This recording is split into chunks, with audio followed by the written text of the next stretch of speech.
Hello Taiwan! Welcome to Sweden and to rstadsskolan. My name is Nina Svensson and I'm the principal. And my name is Ulrika Wirgin and I am the assistant principal.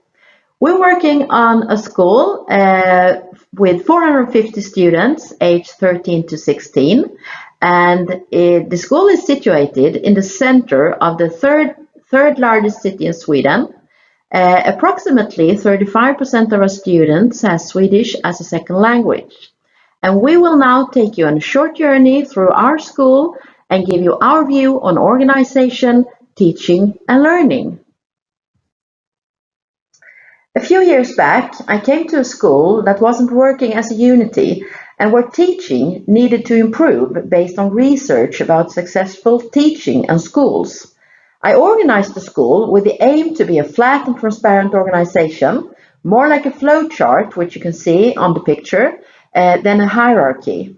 I distributed leadership for different processes and areas of responsibility to co-leaders in school. And that means, for example, development of student health and also professional learning communities among the teaching staff.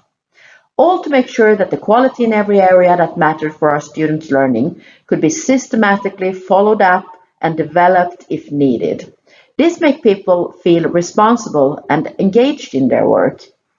In every single process, we start with what the students need, which is not just a hunch, but we need to find it out in a systematic way. And that is why we use this green circle from the Swedish National Agency of Education. It illustrates systematic quality work, which is used in all our processes. First, we do an analysis of the current situation, which is based upon data such as grades and surveys, national test results, and interviews. And secondly, we set a goal and a direction of what we have to do in order to achieve the goal, which, for example, could be improve the students' reading comprehension.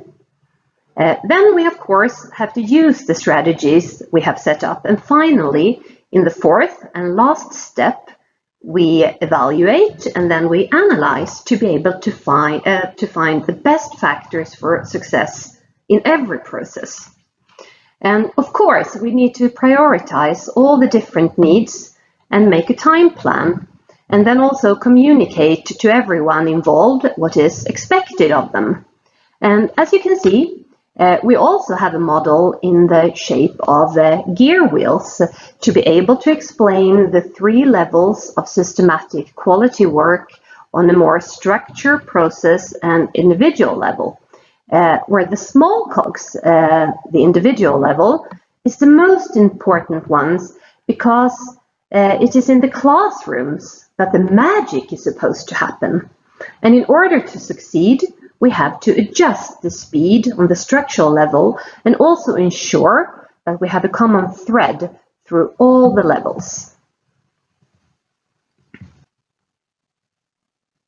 And to be able to meet the students' needs, we often refer to Helen Timperley's spiral of inquiry that you can see here in the first picture, which means that we examine what the teachers need to develop and enhance in order to be able to meet the needs of their students and facilitate and support their learning processes in a more efficient and enjoyable way.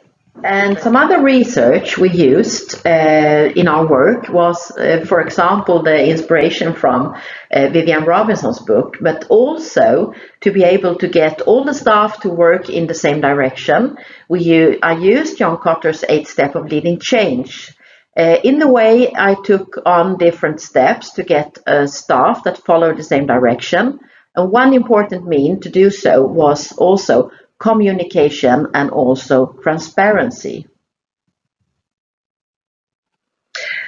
The inner core of teaching in Swedish schools are to provide excellent teaching and learning in every classroom, which means that you need to do these things to reach a high quality level in these areas. And these areas are to create a practice and practice joyful learning, to adapt for groups and individuals, to create a secure and calm environment in and outside the classroom, and also to make learning visible and then evaluate, assess, and grade. And to do this, we also used research on successful teaching, as I mentioned before, but also data from our own students and our own classrooms. And to be able to improve learning and to also promote good learning environment, we have designed our own framework for successful teaching, which, for example, contains guidelines based upon research and proven experience for a varied teaching. Could be clear instructions, how to work with reading and writing strategies in class, how to adapt for certain students and train their different abilities and skills. It could be how to continuously evaluate the teaching together with the students. But the framework also states that every student has its own Chromebook, that the cell phones of the students are collected by the teacher before every class, and that the teacher decides where in the classroom every student is placed from a pedagogical and social perspective. And all the teachers also use a mutual lesson structure. And you can see the lesson structure here in this picture. And the lesson structure is used to encourage self-regulated learning and also to clarify what the students can expect from every class. The lesson structure is digitalized and on the board when the students enter the classroom. It clearly states time and place for the class, and this is to avoid questions about that which could interrupt. And there is also a starting assignment that could connect to the students' prior knowledge of the subject, or it could be something for the students to solve or analyze or talk about. The goals of the specific class are also specified here. For example, today you're going to learn about the photosynthesis and then be able to explain it to your peers with the correct words and terms. And the lesson structure also contains instructions of how the students are going to learn. For example, by listening to the teacher, reading a book, watch a short film describing the photosynthesis, drawing pictures, maybe writing a word list using flashcards, and so on. And finally, the teacher has to evaluate if the students have reached the goals of the lesson or not. And this can be done in a variety of ways. Exit tickets, for example, or writing summaries, talking to a peer, etc. The lesson structure also helps the students to take responsibility of their own learning processes, and the teacher also knows which students that could benefit from extra support and be prepared for that before class. And as you can see, this is teaching and learning in a very systematic way, which you also recognize from the gear wheels previously mentioned. The Swedish National Agency for Education has determined what teaching quality in Swedish schools are. And that means that the teaching is goal-focused, varied, and contains active support from the teachers. It also means that students are stimulated and challenged based on each individual's needs and conditions. Students are involved in their education and in their own learning processes is also a quality mark. For example, in our classrooms, you can see that we have rules for conduct in school, how to behave towards each other, and so on, and also that the staff needs to be role models. For example, we also are having a lesson in all classes every week where we address questions about, for example, discrimination, grit, and responsibility. We're also working with LGBTQ questions, values, gender equality, and so on. This is a picture of one of our classrooms. And as you can see, the students are sitting in groups of 4 to 6. And the purpose is to enhance cooperative learning, which is a collaborative learning approach involving students working together on activities or learning tasks in a group small enough to ensure that everyone participates. And the students have witnessed about being more active during class now than before, and that everyone is more involved when it comes to speaking and to discussing different topics. It is also a way of building good relations with all peers in your class and an excellent opportunity for the teacher to build professional relations with the students at both group and on an individual level. Jan N. Huge, who is a PhD at the Department of Educational Psychology at Texas A&M University, says that, I quote, "We know enough." And this means that now it is not a question about if relations are important, but how we can apply the research that says it is. And we can see that the following factors are very important for good teacher and student relations and for the students to be able to be successful in the classroom and learn. And first, we have the classroom rules and routines and different activities that can lead to a sense of connection, and the collaborative and cooperative learning is, of course, an example of this. And we also have the classroom rules that they have to leave their cell phones to the teacher.